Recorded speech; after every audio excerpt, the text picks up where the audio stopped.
ఆంధ్రప్రదేశ్ రాష్ట్ర వ్యాప్తంగా 81.86% పోలింగ్ నమోదైందని రాష్ట్ర ఎన్నికల ప్రధాన అధికారి ముఖేష్ కుమార్ మీనా తెలిపారు. అమరావతి సచివాలయంలో ఏర్పాటు చేసిన మీడియా సమావేశంలో పోలింగ్ కు సంబంధించిన కీలక విషయాలు వెల్లడించారు.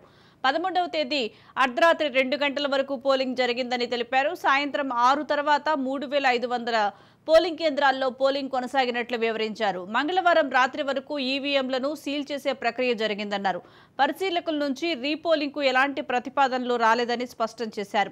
33 ప్రాంతాల్లో 350 స్ట్రాంగ్ రూమ్లు ఏర్పాటు చేసినట్లు వెల్లడించారు. కేవలం ఈవీఎంల ద్వారానే మొత్తం 80.66% పోలింగ్ నమోదైందని తెలిపారు. అలాగే 1.2% పోస్టల్ బ్యాలెట్ ద్వారా ఓట్లు నమోదయ్యాయని, ఈ రెండింటిని కలిపితే రాష్ట్ర వ్యాప్తంగా 81.86% పోలింగ్ జరిగినట్లు పేర్కొన్నారు. 4,97,000 మంది పోస్టల్ హోమ్ బ్యాలెట్ వినియోగించుకున్నారని తెలిపారు. దేశంలో అత్యధిక పోలింగ్ నమోదైన రాష్ట్రం ఆంధ్రప్రదేశ్ అని తెలిపారు. పట్టణ ప్రాంతాల్లో పోలింగ్ పెరగటం మంచి సంకేతమన్నారు. పోల్ తర్వాత తాడిపత్రి, మాచర్ల, చంద్రగిరి, నరసరావుపేటలో చాలా హింసాత్మక ఘటనలు జరిగాయని వివరించారు. 4 ప్రాంతాల్లో 144 సెక్షన్ పెట్టి అదనపు బలగాలను మోహరించామన్నారు. అభ్యర్థులందరినీ హౌస్ అరెస్టు చేయాలని ఆదేశాలు ఇచ్చినట్లు తెలిపారు. ఘటనకు బాధ్యులైన వారిపై కేసులు పెట్టి జైలుకు పంపిస్తామని స్పష్టం చేశారు.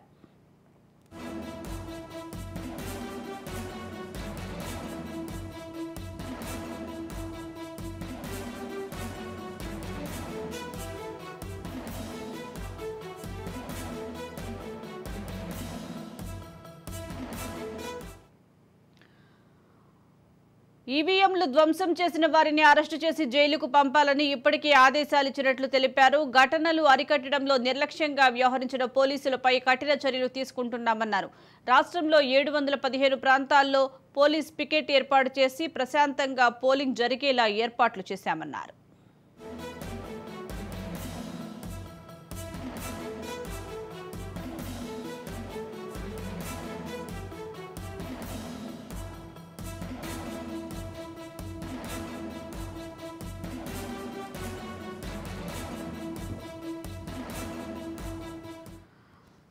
దీనికి సంబంధించి మరింత సమాచారం మా ప్రతినిధి కోటిరెడ్డి అందిస్తారు. కోటిరెడ్డి, జరిగినటువంటి ఎన్నికలకు సంబంధించి ఫైనల్ ఫిగర్స్ అన్నీ కూడా బయటకు వచ్చాయి. ఇప్పటి వరకు ఊహాగానాలతో సాగినటువంటివి మొత్తంగా అసలు ఎంత శాతం పోల్ అయిందనేది ఎన్నికల కమిషన్ ప్రకటించింది. ఓవరాల్గా చూసుకున్నట్లయితే 81.86% పోలైనట్లు అధికారికంగా ప్రకటించారు.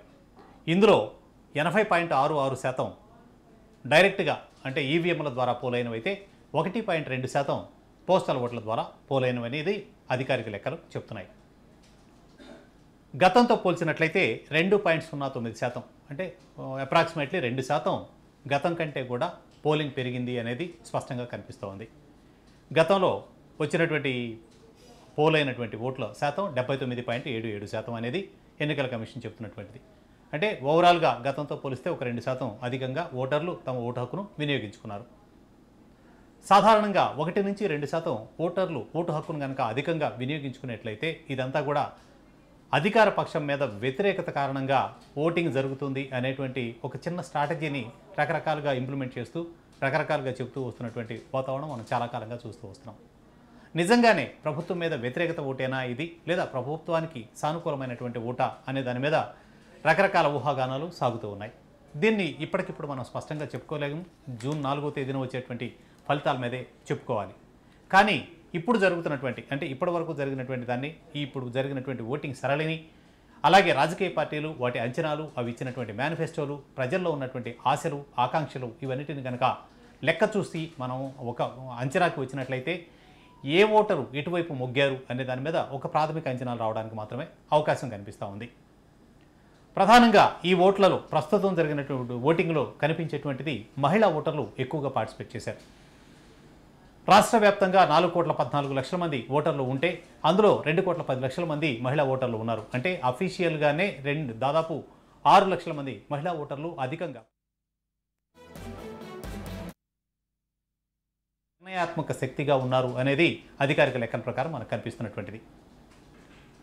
ప్రస్తుతం ఈ ఓటింగ్ సరళిలో కూడా పురుషులతో పోల్చినట్లయితే పురుషుల కంటే కూడా మహిళా ఓటర్లు దాదాపు 4,78,000 మంది అధికంగా తమ ఓటు హక్కును వినియోగించుకున్నారనేది స్పష్టంగా కనిపిస్తోంది.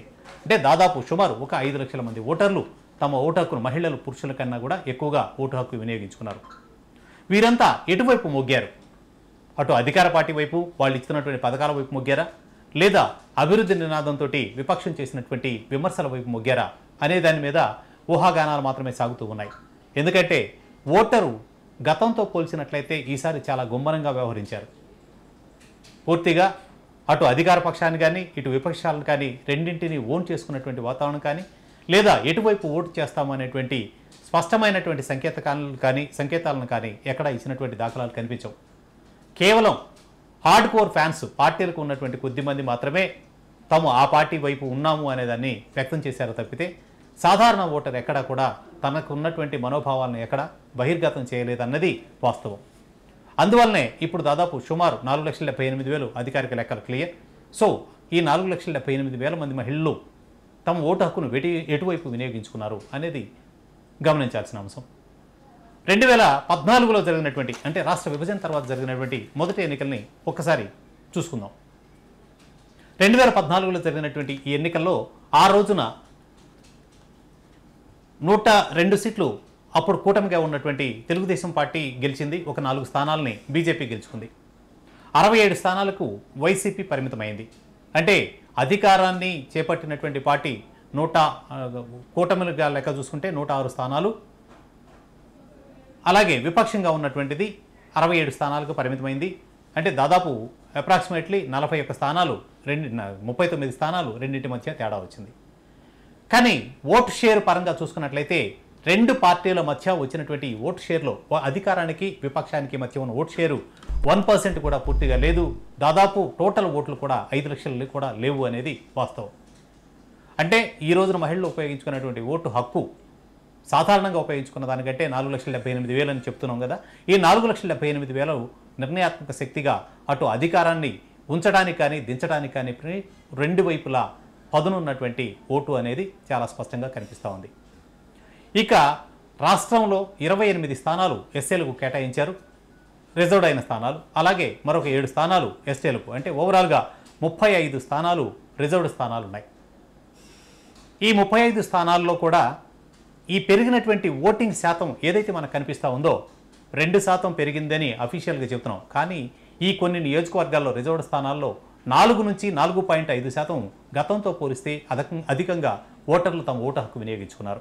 ఫర్ ఎగ్జాంపుల్ రాజామును తీసుకున్నట్లయితే ఎస్సీకి రిజర్వ్డ్ అయినటువంటి ఈ స్థానంలో గతంలో పోలైనటువంటి ఓట్లు 72% అయితే ఇప్పుడు 76% పోలైంది.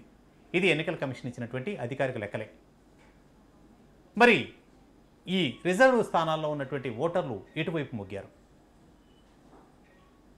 ఇది చాలా ఆసక్తికరమైనటువంటి అంశంగా చూడాలి. ఓవరాల్గా చూసుకున్నట్లయితే ప్రజల మధ్య ఒక విభజన రేఖ స్పష్టంగా ఈ ఎన్నికల్లో మనకి కనిపిస్తూ ఉంది. అది వ్యక్తిగత దశ నుంచి పూర్తిగా సామాజికంగా కూడా రాజకీయ వర్గాలుగా చీలిపోయేటువంటి వాతావరణాన్ని రాష్ట్రంలో రాజకీయ పార్టీలు క్రియేట్ చేశాయనేది వాస్తవం. అది అధికార పక్షమా విపక్షమా అని చెప్పుకోవాల్సిన అవసరం లేదు. రెండు పార్టీలు ఖచ్చితంగా సమాజాన్ని రెండు వర్గాలుగా విభజించి చేసే.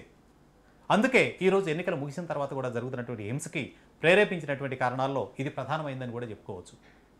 ఇలాంటి వాతావరణంలో మనకి కనిపిస్తున్నటువంటిది సమాజంలో ప్రస్తుతం అంటే అధికారంలోకి వచ్చినటువంటి 2019 నుంచి ఇప్పటి వరకు అధికార పక్షం తరఫున జగన్మోహన్ రెడ్డి అమలు చేస్తూ వచ్చినటువంటి సంక్షేమ పథకాల లబ్ధిదారులు ఆలోచన సరళి అనేది ఒకసారి ఆలోచించాలి. ఏ పార్టీలైనా ఇప్పుడు అంగీకరిస్తున్నటువంటి విషయం ఎస్సీ ఎస్టీ కమ్యూనిటీకి సంబంధించినటువంటి వ్యక్తులు, వారితో పాటు మైనారిటీ వర్గాలన్నీ కూడా వైసీపీ వైపు ఉన్నాయి అని చెప్తూ వస్తున్నారు.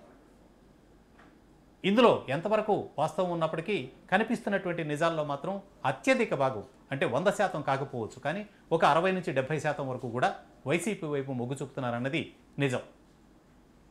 ఇక తెలుగుదేశం పార్టీకి సంబంధించి గతంలో పూర్తి స్థాయిలో ఆ పార్టీకి ఇప్పుడు కూటమిగా ఉన్నంత మాత్రాన మనం ప్రత్యేకంగా చెప్పుకోవాల్సిన అవసరం లేదు. గతం నుంచి కూడా ఆ పార్టీకి వెన్నుదన్నుగా నిలబడ్డ వర్గాల్లో ప్రధానమైనటువంటి వర్గం బీసీ వర్గాలు. రాష్ట్రంలో గమనించినట్లయితే చాలామంది బీసీ నాయకులు తెలుగుదేశంలో పుట్టి ఎదిగిన వాళ్లే కనిపిస్తూ ఉంటారు. సో బీసీ వర్గాలు గతం నుంచి కూడా తెలుగుదేశం పార్టీకి వెన్నుదన్నుగా నిలబడ్డాయి. అయితే ఆ ఓటు బ్యాంకు 2019లో చీల్చగలిగాడు జగన్మోహన్ రెడ్డి. ప్రస్తుతం ఈ ఓటు బ్యాంకు ఎటువైపు మరలింది అనే దాని మీద స్పష్టమైన అంచనాలు మాత్రం మనకి రావడం లేదు. ఇక రెండో అంశం ఇప్పుడు కూటమి వైపు కనిపించేటువంటి ప్రధాన వర్గాల్లో సరే సామాజిక వర్గంగా కమ్మ వర్గం ఎట్లాగూ ఉంటుంది, కానీ మిగతా వర్గాల్లో చూసుకున్నట్లయితే వైశ్య బ్రాహ్మణ వర్గాలు పూర్తి స్థాయిలో అంటే 100 ఎక్కడ చెప్పినా పూర్తి స్థాయి అన్నప్పుడు మెజారిటీ వర్గం అనేదే ఇక్కడ ప్రధానమైనటువంటి అంశం. సో మెజారిటీ వర్గాలు పూర్తి స్థాయిలో ఈ కూటమి వైపు మరలాయి. అది సొసైటీలో జరుగుతున్నటువంటి కానీ లేదా ఈ ఉచితాల మీద ఉన్నటువంటి వ్యతిరేకత కానీ లేదా ఉపాధి అవకాశాలు సన్నగిల్లి అభివృద్ధి సరిగా లేదనేటువంటి ఆరోపణలు కానీ నిజాలు కానీ ఏవైనా సరే వీటి మీద ఉన్నటువంటి అభిప్రాయం కానీ ఓవరాల్గా ఈ అన్నిటి మీద మొత్తంగా ఈ సామాజిక వర్గాలన్నీ కూడా పూర్తి స్థాయిలో కూటమి వైపు మొక్కాయి. మరోవైపు నుంచి ప్రత్యేకంగా బ్రాహ్మణ వర్గం చూసుకున్నట్లయితే బీజేపీ ఇటీవల కాలంలో తీసుకొచ్చినటువంటి హిందుత్వ నినాదం ఇవన్నీ కూడా కొంతవరకు ఆ వర్గాలు అటువైపు మరలటానికి దోహదం చేశాయి. సో ఈ కొన్ని వర్గాలకు సంబంధించినంత వరకు కూడా క్లియర్ కనిపిస్తోంది.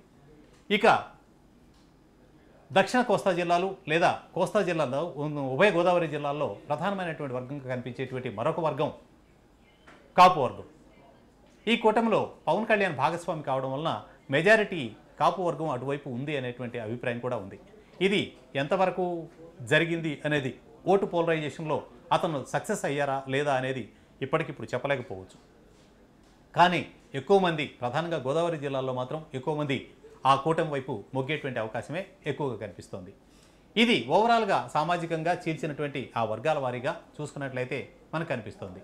ఇక కూటమి ఏర్పాటుకు ముందు కూటమి ఏర్పాటుకు తర్వాత జరిగినటువంటి ఒక పరిణామం, బీజేపీ ఎప్పుడైతే కూటమిలో కలిసిందో మైనారిటీ వర్గాలన్నీ కూడా గతం నుంచి కూడా అటువైపు వైసీపీ వైపే ఉన్నప్పటికీ ఎక్కడైనా ఓటు కాస్త కొంతవరకు ఇటు కూటమి వైపు అంటే తెలుగుదేశం వైపు సానుకూలంగా ఉన్నటువంటి వర్గాలు కూడా బీజేపీతో కలవడం వల్ల మైనారిటీ వర్గాలన్నీ కూడా అంటే ముస్లిం మైనారిటీ వర్గాలన్నీ కూడా పూర్తి స్థాయిలో వైసీపీ వైపు వెళ్ళాయి అనేది కనిపిస్తూ ఉంది. ఇవన్నీ కూడా ప్రాథమికంగా మనకి కనిపిస్తున్నటువంటి నిజాలే అయినప్పటికీ పూర్తి స్థాయి అంచనాలకి ఇవి అందనటువంటి వాతావరణం కనిపిస్తూ ఉంది. ఓవరాల్గా చూసినట్లయితే ఈ సామాజిక వర్గాలు కాకుండా ఇక ఓటు నిర్ణయాత్మక శక్తిగా వ్యవహరించిన వాళ్లలో వృద్ధులు కూడా ఒక వర్గంగా మనం చూడాలి. వారి వారి అనుభవాల రీత్యా వారు ఏ పార్టీని ఎంచుకున్నారనే దాన్ని మనం చెప్పలేకపోవచ్చు. కానీ ఇటీవల జరిగినటువంటి గడిచిన 2 నెలల కాలంగా జరిగినటువంటి పరిణామాల కారణంగా ఎక్కువ మంది వృద్ధులు అంటే రాష్ట్రంలో 66 లక్షల మంది పెన్షన్దారులు ఉన్నారని ప్రభుత్వం చెబుతూ వస్తుంది. ప్రభుత్వ అధికారిక లెక్కలు ఇవి.